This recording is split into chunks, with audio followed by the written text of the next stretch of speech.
Portugal já escolheu. Um novo ciclo político começa agora. O que vem depois das eleições? Aceda à informação que não cabe numa manchete. Assine hoje, com até 55% de desconto, e habilite-se a ganhar um dos 10 cartões oferta FNAC que temos para oferecer. Tudo em observador.pt.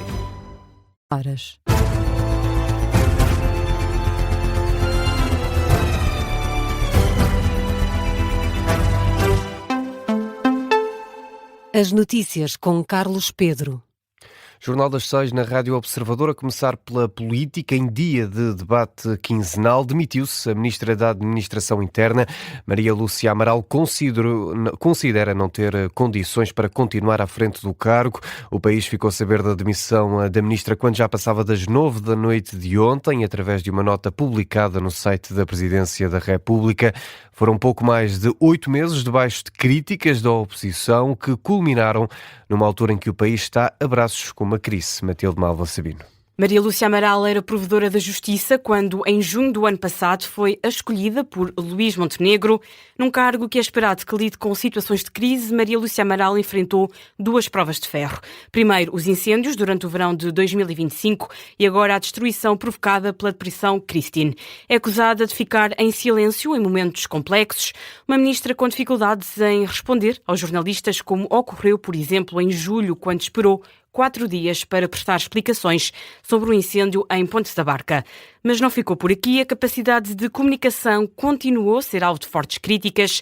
Em agosto, numa conferência de imprensa de apenas 5 minutos, recusou-se a responder a perguntas. E uma vez mais, em nome de todos, um muito, muito obrigado. Vamos embora. E ficou por aqui. Há 2 semanas, tempestade Christine. Primeiro, a ministra apareceu na sombra de Luís Montenegro e depois na de Marcelo Rebelo de Sousa. Pelo meio, tentou justificar-se. Há muito, muito trabalho que se faz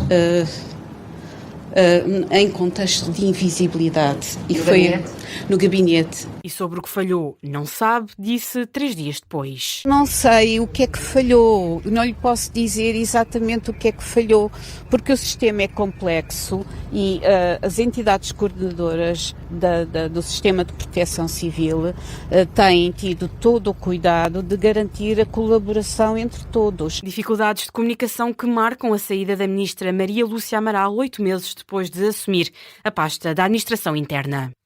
Matilde Malva Sabino, com alguns dos momentos que marcaram o percurso de Maria Lúcia Amaral enquanto Ministra da Administração Interna, sai do cargo para ser substituída de forma temporária pelo Primeiro-Ministro Luís Montenegro.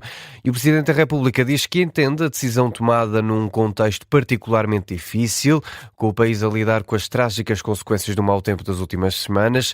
Aos jornalistas, já depois de aceitar a demissão da Ministra, Marcelo Rebelo de Sousa diz que a decisão é para respeitar. Não vou dizer mais do que isto. Quem tomou a decisão, ponderou as circunstâncias, entendeu que não tinha condições pessoais e políticas. É uma situação, naturalmente, que é uma situação complexa, esta que vivemos estas últimas semanas, e portanto, perante isso há que respeitar essa vontade da Sra. Ministra, e o Sr. Primeiro-Ministro compreendeu isso, transmitiu, eu compreendi, aceitei, e agora amanhã veremos. Amanhã veremos o Presidente da República, que se recusou a alongar em considerações sobre a saída de Maria Lúcia Amaral. Rapidamente se multiplicaram as reações partidárias. Do lado do PS, José Luís Carneiro acredita que a demissão da Ministra demonstra falhas do Governo na resposta à emergência criada pelas tempestades. Os socialistas atribuem responsabilidades ao Primeiro-Ministro. É evidente que a demissão da Ministra da Administração Interna é a prova de que o Governo falhou na resposta a esta emergência, a esta tempestade. Vai pedir justificações ao Governo amanhã? Vou mostrar ao Primeiro-Ministro que ele não pode alienar as suas próprias responsabilidades. O primeiro e mais importante responsável da proteção civil no país é o Primeiro-Ministro. Nunca tomei decisões, nem deixei de as tomar quando era Ministro, sem falar com o Primeiro-Ministro. E, portanto, é natural e é, aliás, um imperativo que decorre da lei que o Primeiro José Luís Carneiro, na sede do Partido Socialista, em Lisboa, antes da reunião da Comissão Política do partido. O líder do PS, que é também ex-ministro da Administração Interna, considera que o governo tem um problema na resposta às crises, recorda a gestão do apagão e também dos incêndios. E o líder do Chega considera que esta é a prova da incapacidade do Executivo para gerir adversidades. Foi através de uma publicação na rede social X que André Ventura reagiu para dizer que Luís Montenegro está a perder o controle do Executivo a passo e passo, dado da saúde à administração interna. André Ventura termina a mensagem a questionar sobre quanto mais tempo vai demorar até serem resolvidos os outros erros de casting deste governo, questão deixada pelo líder do Chega. A ministra admitiu-se no dia em que Henrique Gouveia Melo deixou um artigo de opinião no Público pedindo a demissão precisamente de Maria Lúcia Amaral. Ontem à noite, em entrevista na SIC, o antigo almirante garantiu não estar à procura de emprego, não quer imiscuir-se na governação, mas assegura que estará sempre disponível para trabalhar para o Estado português. O governo tem certamente muita gente que está disponível. Mas Henrique Gouveia Melo diria que sim? Eu estarei sempre disponível para trabalhar para o Estado português e para a população portuguesa. Foi isso que me fez trabalhar durante 45 anos na Marinha, foi isso que me fez concorrer. Mas não está na minha perspectiva, nem no meu horizonte, fazer este trabalho.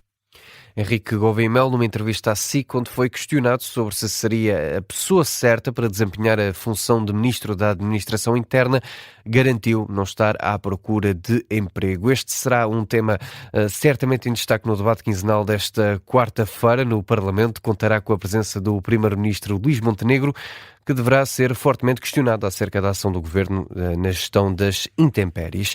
Falamos precisamente de mau tempo. Na região de Coimbra, mais de 3.500 pessoas estão a ser retiradas de casa devido ao risco de cheias no Rio Mondego.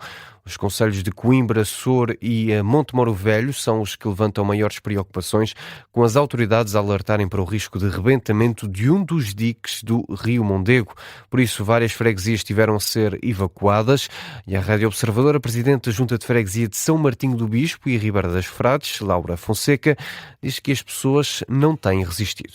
Tivemos muito poucas pessoas a dizerem isso, porque a maior parte delas acatou a saída, que as autoridades disseram, acatou bem a saída, mesmo os que tinham um primeiro andar acataram bem a saída. Não temos tido grande resistência nesse sentido. Já Cândido Malva relata alguma resistência da população das freguesias de Taveiro, Amial e Arzila. Todas não. Nós demos o alerta, a sugestão de evacuarem as suas casas, principalmente das pessoas que vivem em zonas vulneráveis. Mas nem todas acederam logo a este nosso pedido e ficaram em casa. E não há muita resistência? Tem primeiros andares e, portanto, sentem-se seguros. Ou então já estamos habituados ao passado. E têm sido estas as respostas. Umas outras, sim, saíram e vieram e já estão nas capas e preparadas para o efeito. O autarca dá ainda conta de um cenário complicado. Pelas previsões e pelo que sabemos, né, que neste ano os terrenos estão mais saturados, estão com muita água, coisa que não tinham tanta no passado, o risco é maior. E esse foi também um alerta que nós demos às pessoas, porque apesar da experiência do passado, o que verificamos são estas condições diferentes e mais gravosas. Cândido Malva, presidente da União de Freguesias de Taveiro, Amial e Arzila. A Proteção Civil indica que vai colocar em prática o princípio de precaução. Em declarações à CNN Portugal, o comandante subregional da Proteção Civil de Coimbra, Carlos Luís Tavares, indica a principal preocupação das autoridades. 3.000 em Coimbra, cerca de 500 no Concelho de Sor e cerca de 80 no município de Monte Moro Velho, falando aqui na margem esquerda, partindo do princípio que o galgamento ou a ruptura do dique pode acontecer à esquerda. Nós não sabemos onde vai acontecer. Como dissemos sempre do início, não há risco zero. E como tal, é uma situação que temos vindo a precaver, tem sido bem gerida esta cheia, mas efetivamente estamos a atingir limites e como tal não queremos perder ninguém, queremos salvar vidas. E em entrevista à RTP, a presidente da autarquia de Coimbra, Ana Abrunhosa, avisa para os riscos de rebentamento do dique do Rio Mondego. Se houver rebentamento de um dique, então aí não dou estimativas, porque o que está aqui mesmo em causa, o Rio Mondego é um rio emparedado, é uma obra hidráulica, e neste momento há a probabilidade de haver ruptura nessa obra hidráulica e nós não sabemos aonde. Se houver um rebentamento, é como uma bomba. Ana Abrunhosa, em entrevista à RTP. Fecha assim este Jornal das 6 na Rádio Observador. Já a seguir, a conferência de imprensa com o jornalista João Costa Campos.